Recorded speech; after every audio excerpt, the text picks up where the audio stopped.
সিদ্ধ তো হইবই। আচ্ছা মা, একটা পিঁপড়া সিদ্ধ হইলে আমার একটা পিঁপড়া খাইতে দিও। ছি, সিদ্ধ পিঁপড়া কেউ খায়? খাচ্চর মেয়ে। হ্যাঁ মা, খাই তো, তুমি জানো না? না, আমি জানি না, সব আপনিই জানেন।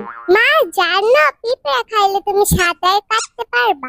পিঁপড়া খাইলে কেউ সাঁতার শিখে না, পিচ্চি পাগল একটা। যাও ভাগো।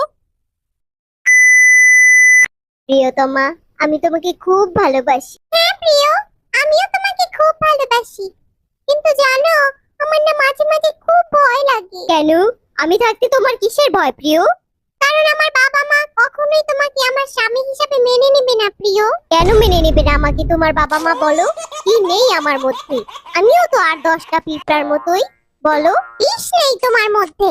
বিষ নেই মানে কি বলতে চাও তুমি, বলো তো? হ্যাঁ, বিষ নেই তোমার মধ্যে। আমার বাবা আমাকে একটা বিষ পিঁপড়ার সাথে বিয়ে দিতে চায়, যে পিঁপড়া মানুষকে কামড় দিয়ে ফুলিয়ে দিতে পারবে।